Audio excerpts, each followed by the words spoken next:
பார்ப்பன ஆண்கள் பெண்கள் எங்களுக்கு பாதுகாப்பு இல்ல, எங்களுக்கு அப்படி ஆச்சு. என்ன ஆச்சு உங்களுக்கு சொல்லுங்க தயவு செய்து, என்ன ஆச்சு? நீங்கெல்லாம் இப்படி பேசினதுனால நாங்க வெளிநாட்டுக்கு போயிட்டோம். வெளிநாட்டுல போய் அரேபிய மணல் வெளியில கட்டட வேலை செய்யறீங்களா? சவுதியில போய் 100வது மாடி கட்டடத்துல தொங்கிக்கிட்டு பெயிண்ட் அடிக்கிறீங்களா? பிளம்பர் வேலை பாக்குறீங்களா? எலக்ட்ரீஷியன் வேலை பாக்குறீங்களா? இல்லையே. அப்பொழுதும் உங்கள் கல்வியை கொண்டு உலகத்துல எல்லா இடத்திலும் உயர்ந்த நிலையில இருக்கிறீங்க. இருக்கக்கூடாது என்பது எங்கள் கொள்கை அல்ல. அப்படி கடலை தாண்டினா சனாதனத்துக்கு கேடு என்பதை மறந்து அல்லது அதை மறுத்து கடல் தாண்டி போன ஒரு பார்ப்பன குடும்பத்தினுடைய ஒரு பெண் வாரிசு இன்றைக்கு கமலா ஹாரிஸ் அமெரிக்காவினுடைய ஜனாதிபதியாக போட்டியிடுகிறார். அப்ப இங்க இருந்து போய் நீங்க என்ன வீணா போயிட்டீங்க? அப்ப இங்க யாருமே இல்லாம போயிட்டாங்களா? ஸ்ரீரங்கம் கோயில்லையும் மயிலாப்பூர்லயும் மதுரை மீனாட்சி அம்மன் கோயில்லையும் அந்த கோயிலை சுற்றி அந்த சிதம்பரத்திலையும் இருப்பவங்க எல்லாம் யார்? அவர்களுடைய குடும்பம் தானே. வெளிநாடுகளுக்கு போயும் சிறந்த நிலையில தான் இருக்கிறீங்க. அப்படி இருக்க கூடாது என்பது எங்கள் கொள்கை அல்ல. ஆனா அங்க போய் இதே ஜாதி பிரச்சாரத்தை பண்ணிக்கிட்டு இங்க இருந்து வர்ற இந்தியர் யாருன்னு கேட்டார், நீங்க யாரு, உங்க ஊர் என்ன அப்படின்னு அவங்க ஜாதியை தேடிக்கிட்டு இருக்கீங்களே, அந்த குணத்தை தான் நாங்கள் குற்றம் என்று சொல்லுகிறோம். ஆஷ்துரையை சுட்டு கொன்ற வாஞ்சிநாதன் சுதந்திர போராட்டத்துக்காக சுட்டாரு, சரி, கொலைகாரரா இல்லையா? மத்தவங்க செஞ்சா அது கொலைதானே. சுதந்திரம் கிடைத்த பிறகு சுதந்திரத்திற்கு போராடிய மகாத்மா காந்தியை சுட்டு கொன்ற கோட்சே யாரு? அவர் ஏன் சுட்டு கொன்றாரு? அவருக்கு ஒரு காரணம், அவர் மதத்துக்காக சுட்டு கொன்றாரு. அந்த சதி வழக்கில் சம்பந்தப்பட்ட அத்தனை பேரும் பார்ப்பனர்கள் பார்ப்பனர்கள் பார்ப்பனர்கள். அப்ப எந்த குற்றத்தை நீங்க செஞ்சதில்லை.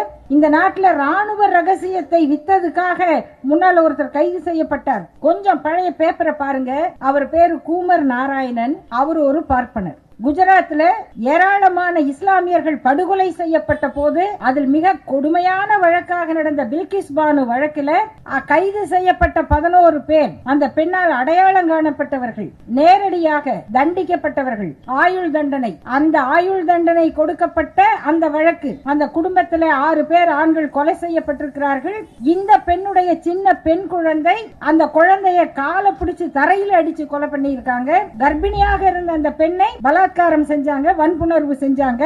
அந்த வழக்கில் 11 பேர் ஆயுள் தண்டனை வழங்கப்பட்டவங்கள அவங்க நல்லவர்கள், நன்னடத்தைக்கு உரியவர்கள் அப்படின்னு சொல்லி தண்டனை காலம் முடிவதற்கு முன்னால அவங்களை அந்த அரசாங்கம் விடுதலை செய்தது. அதுக்கு கொடுக்கப்பட்ட நற்சான்றிதழ்ல அவர்கள் பிராமணர்கள், அதனால அவங்கள நாங்க விடுதலை செய்யறோம். வேற யாரையாவது இந்த நாட்டுல ஒரு சாதாரண குற்றம் செய்தவரை கூட நன்னடத்தையில விடுதலை செய்யும் போது இவர் முதலியாரு அதனால விடுதலை செய்யறோம், இவர் வன்னியரு அதனால விடுதலை செய்யறோம், இவர் செட்டியாரு அப்படின்னு நீதிமன்றமோ அரசாங்கமோ சொல்லுமா? சொல்லுவதற்கு இடம் இருக்கிறதா? இப்படிப்பட்ட வாய்ப்பை வசதியை கையில வைத்துக் கொண்டு அடுத்த சமூகத்தை மனிதராக கூட மதிக்காத மனப்போக்கை வளர்த்து கொண்டிருக்கிற நீங்கள் இந்த நாட்டில் இதெல்லாம் பேசலாமா? பேசுவது நல்லதா அப்படின்னு யோசிச்சு பாருங்க.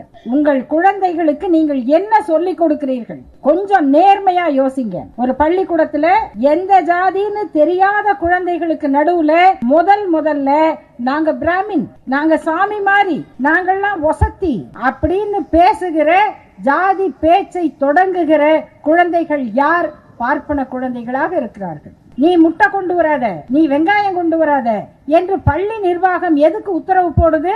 அந்த பள்ளியில பார்ப்பன குழந்தைகள் படிக்கிறார்கள். உங்க குழந்தை 4 பேர் படிச்சா அங்க படிக்கிற 40 குழந்தை கறி சாப்பிடக்கூடாதுன்னு சட்டம் போடுகிற அதிகாரம் உங்களுக்கு இன்னும் இருக்கிறது. அதை பள்ளிக்கூடத்தின் மூலமாக செயல்படுத்த வைக்கிற அந்த அதிகார வாய்ப்பு உங்களுக்கு இருக்கிறது. சமூக பாதுகாப்பின் உயரிடத்திலே இருந்து கொண்டு மற்றவர்களுடைய சோற்றிலே மண்ணை போடுகிற அந்த வேலையை நீங்கள் செய்து கொண்டிருக்கிறீர்கள். நீங்கள் செய்து கொண்டிருப்பதுதான் குற்றம் என்பதை உணருங்கள், திருந்துங்கள்.